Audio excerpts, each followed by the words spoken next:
BKD target academy. जैसा कि प्यारे बच्चों आप जानते हैं, हम BSc first semester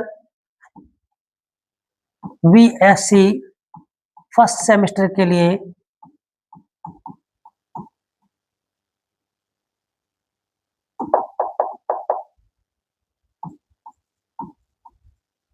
first sem के लिए कंप्लीट कोर्स की एक सीरीज चला रहे हैं। कंप्लीट कोर्स के क्या कर रहे हैं, एक सीरीज चल रही है। उस सीरीज में मेरा एक फजान का नियम, फजान्स रूल, ये टॉपिक चल रहा था, जिसमें मैंने 2 टॉपिक आपको कंप्लीट करा दिए हैं। वो कौन कौन से, एक बार रिपीट करा दे रहा हूं मैं।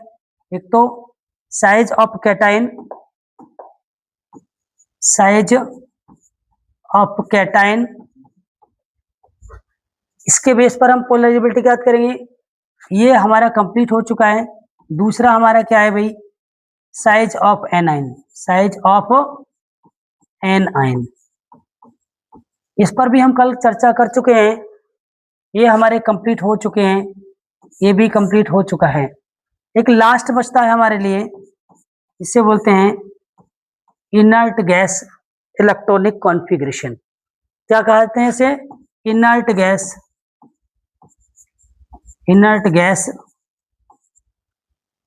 Electronic configuration.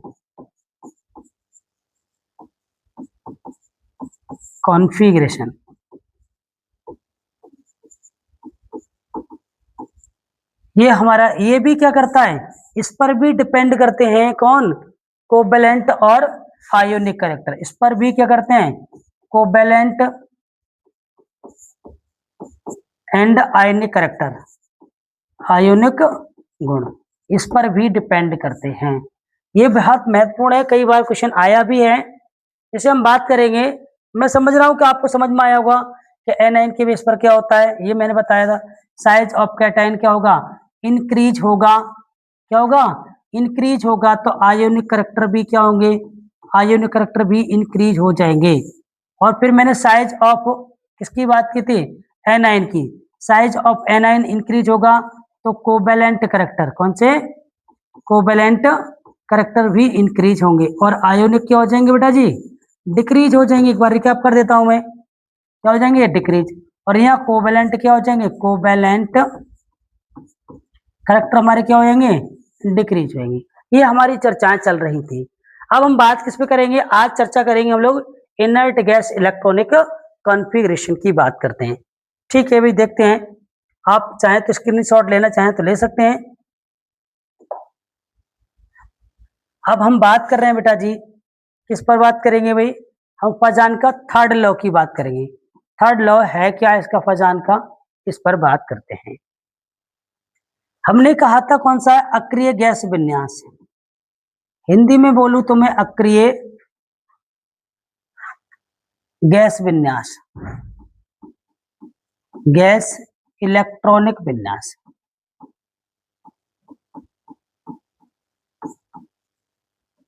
विन्यास, ये हमारा नियम है। इन्होंने क्या कहा कि वह अणु या यौगिक जिनमें कैटाइन का इलेक्ट्रॉनिक विन्यास है वो कैसा होना चाहिए, अक्रिय गैस के समान होना चाहिए। और अक्रिय इलेक्ट्रॉनिक विन्यास होता क्या है, NH2 NP6। अगर ऐसा इलेक्ट्रॉनिक कॉन्फ़िगरेशन वह रखता है, इसको हम बोलते हैं इनर्ट गैस इलेक्ट्रॉनिक कॉन्फ़िगरेशन। जिससे मैं बात करता हूँ इनर्ट गैस होती कौन कौन सी है, इसके बारे में बात कर लें। जैसे यहाँ मैं बात करता हूँ, हीलियम है, नियोन है, आर्गन है, क्रिप्टॉन है, जिनॉन है और रेडान है। ये सब हमारी क्या होती है, अक्रिय गैस तत्व होते हैं। जीरो वर्ग के एलिमेंट, कौन सा, जीरो ग्रुप एलिमेंट जो होंगे वो अक्रिय गैस होते हैं। जैसे मैं इसकी बात करूं नियोन की, तो नियोन में क्या होता है, 10 इलेक्ट्रॉनिक कॉन्फ़िगरेशन की बात करें हम, 1s2 2s2 2p6 2p6। तो देखिए प्यारे बच्चों क्या है इसमें, लास्ट में क्या आ रहा है इसमें, 2s2 2p6। या n की वैल्यू, वेयर n बराबर क्या होगा, वेयर n इक्वल टू क्या होगा, 1 2 3 कौन सा कुछ भी हो सकता है। तो मैंने देखा यहाँ पर क्या है 1s2 2s2 2p6, ये कैसा है एक अक्रिय विन्यास है। अगर मैं इसकी बात कर लूं तो क्या हुआ 3s2 3p6 लास्ट में, इसकी बात करें तो 4s2 4p6 ही आ जाएगा। तो सब अगर इस प्रकार का इलेक्ट्रॉनिक कॉन्फ़िगरेशन आता है तो वो हमारा क्या होगा भाई, तो इरेज करता हूं इसे, समझ में आ गया होगा आपके लिए।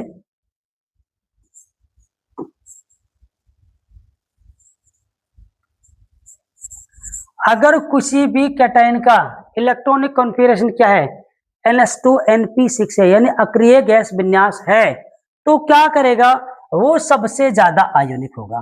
वो क्या हो जाएगा बेटा जी, वो आयोनिक होगा। क्या होगा, आयोनिक कैरेक्टर को शो करेगा। इतनी बात समझ में आ रही है सभी को। वो कैसे गुण शो करेगा बेटा जी, आयोनिक कैरेक्टर शो करेगा।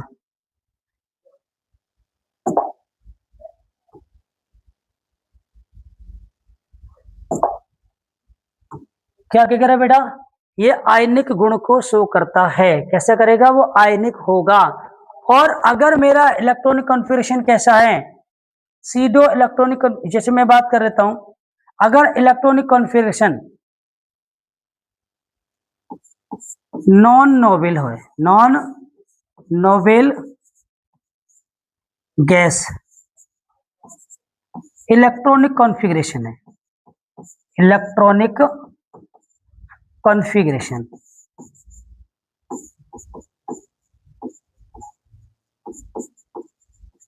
अगर क्या है नॉन नोबेल इलेक्ट्रॉनिक कॉन्फ़िगरेशन है, जैसे मैं बात कर सकता हूं NS2NP6 और N-1D 1 to 10 और NS2।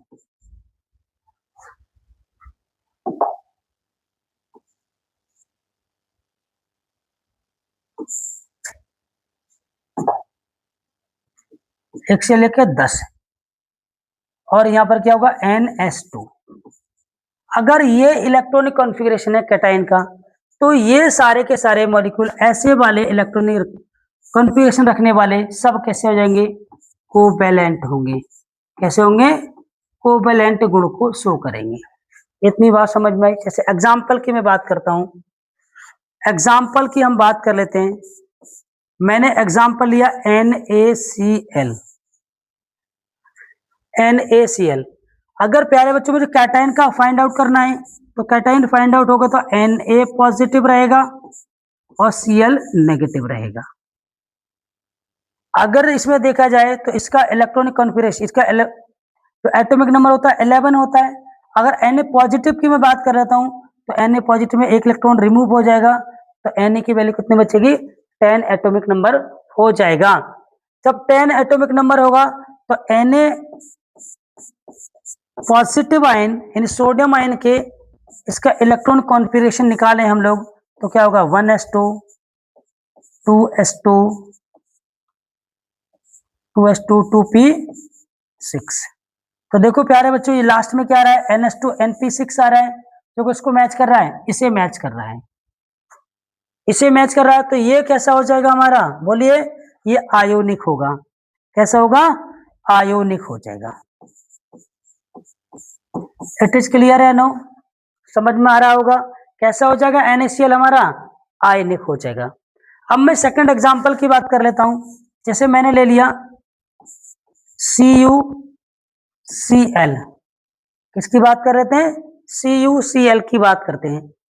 फिर वही करना है, हमें कुछ नहीं करना है इसके अलावा। क्या करना है, Cu positive plus Cl negative ion की बात कर लें। तो देखिए इसमें भी कैटायन 1 है और इसमें भी कैटायन का चार्ज कितना था, फर्स्ट था, N4 से में। लेकिन इसकी बात करें, इसका एटॉमिक नंबर कितना 29, और जब एक इलेक्ट्रॉन रिमूव हो जाएगा कितना 28, कितना हो जाएगा इसका 28। तो Cu पॉजिटिव आयन है हमारा, इस Cu पॉजिटिव आयन का क्या रहेगा, इलेक्ट्रॉन एटॉमिक नंबर कितना रहेगा 28। अब 28 का इलेक्ट्रॉनिक कॉन्फ़िगरेशन देखें हम, तो क्या बनेगा 1s2 2s2 2p6 3s2 3p6 और क्या आएगा 3d8 और 4s2 आएगा। तो देखिए प्यारे बच्चों क्या होगा, इस पर डिपेंड कर रहा है नहीं, इसकी तरह इलेक्ट्रॉनिक कॉन्फ़िगरेशन है, इसकी तरह मैच कर रहा है। तो मैंने बताया अगर ऐसा इलेक्ट्रॉनिक कॉन्फ़िगरेशन आ रहा है तो कैसा हो जाएगा, कोवैलेंट। कैसा होगा, कोवैलेंट होगा। समझ में आ रही बात नहीं? तो हमारे CuCl की हम बात करें, CuCl कैसा होगा भाई, ये कोवैलेंट होगा, कोवैलेंट होगा। इतनी बात समझ में आ रही है? कोई दिक्कत नहीं होनी चाहिए मेरे हिसाब से। बिल्कुल मैंने इतना सिंपल वे में समझाया है कि आपको बिल्कुल समझ में आ जाना चाहिए। आशा करता हूं कि आपको ये फजान का नियम समझ में आया होगा।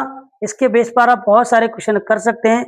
अब इस पे क्वेश्चन कैसे आता है, क्वेश्चन की बात करते हैं। क्वेश्चन कैसे आएगा, क्वेश्चन इस प्रकार से बनता है बेटा, कारण सहित बताओ, कारण सहित बताओ कि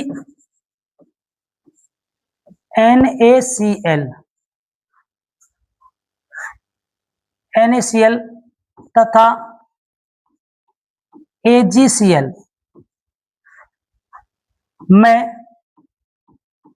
कौन सा अणु, कौन सा लवण भी बोल सकता हूं मैं, कौन सा लवण क्या होगा, आयनिक होगा या अधिक आयनिक होगा। क्या बोलेंगे भाई, अधिक आयनिक होगा।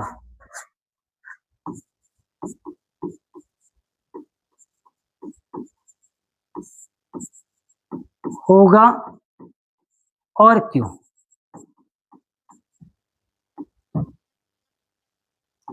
और क्यों, ये आपसे क्वेश्चन पूछा जाएगा।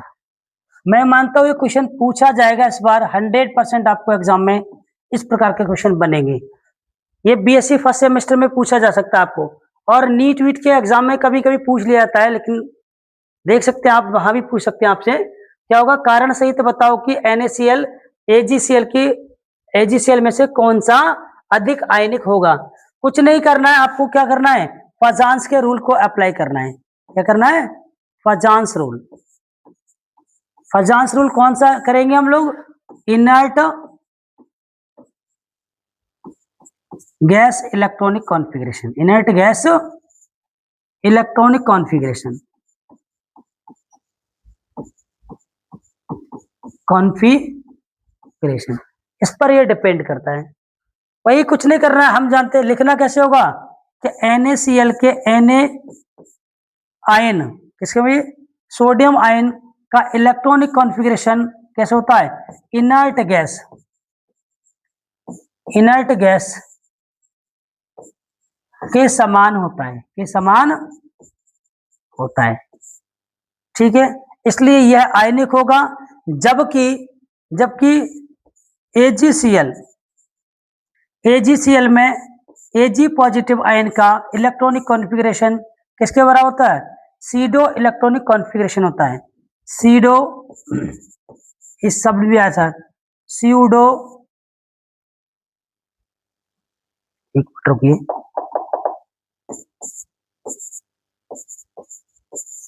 SIDO inert gas, inert gas electronic configuration होता है।